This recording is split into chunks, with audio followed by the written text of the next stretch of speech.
बस जितना हो सके उतना सरल रीति से काम करने की कोशिश कर रहा हूँ। अगर आपको ये तरीका पसंद नहीं और आप भरोसा नहीं करना चाहते तो कोई बात नहीं।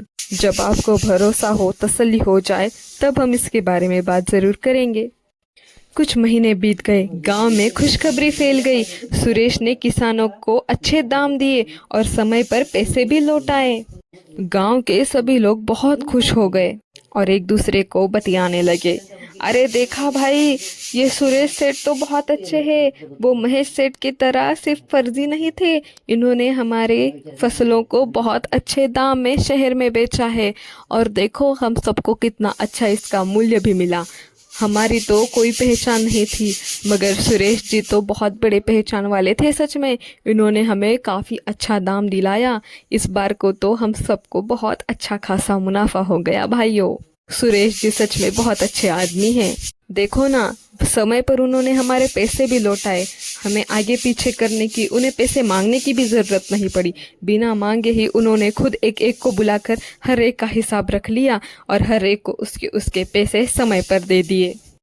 बेचारा राघव ये सब देखता रह गया और उसने मन में एक सवाल उठा, क्या मेरा डर मेरी तरक्की को रोक रहा है?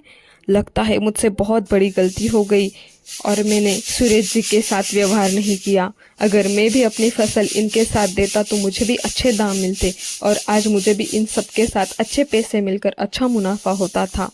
मगर मेरी उस शक की आदत ने आज मुझे तरक्की करने से रोक दिया।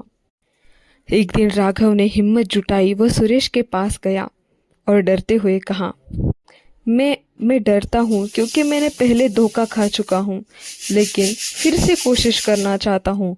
आप बुरा मत मानिए, मगर पहले भी आपके पहले गांव में एक महेश सेठ नामक व्यक्ति आए थे। मैंने उनके ऊपर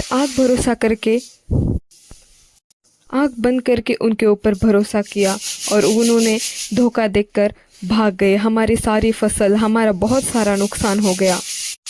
उन्होंने बहुत बड़े बड़े सपने दिखाए कि मैं तुम्हारी फसल अच्छे दाम में बेचूंगा, भरोसा रखिए। हमने उनके ऊपर भरोसा भी रखा, मगर उन्होंने तो सबकी फसल लेकर गांव छोड़कर भाग गए।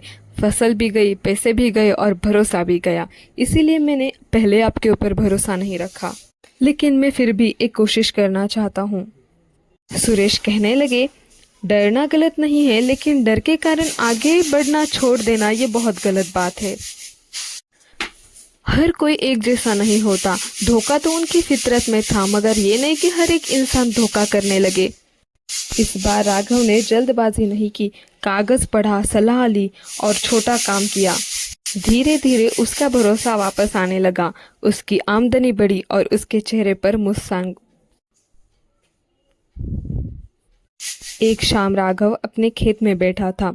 सूरज ढल रहा था और हवा धीरे धीरे बह रही थी।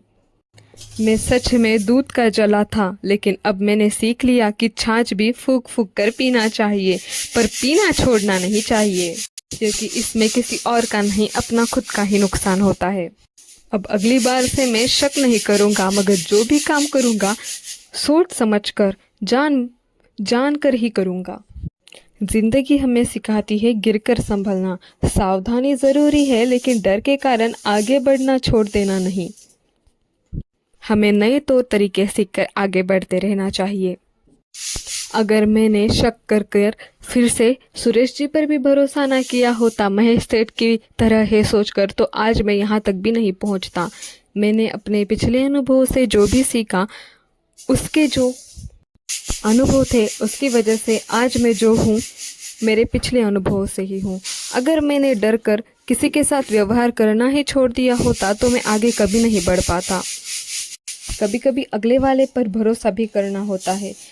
एक ने धोखा दिया, इसका मतलब ये नहीं कि सारे लोग ही धोखेबाज और दगेबाज हों। अगर यही मेरी सोच रहती तो मैं आगे नहीं बढ़ पाता। अच्छा हुआ मैंने धैर्य जुटाया और फिर से सुरेश पर भरोसा रख के देखा। इसकी वजह से मुझे मेरी फसल के अच्छे दाम भी मिल गए और मेरा जो नुकसान हुआ था वो भी भरकर निकल गया।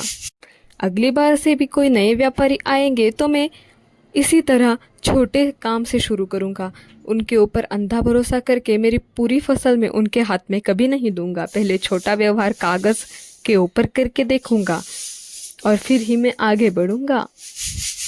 क्योंकि मैं दूध का जला हूँ, इसलिए छाछ भी फूक फूक कर ही पीऊंगा।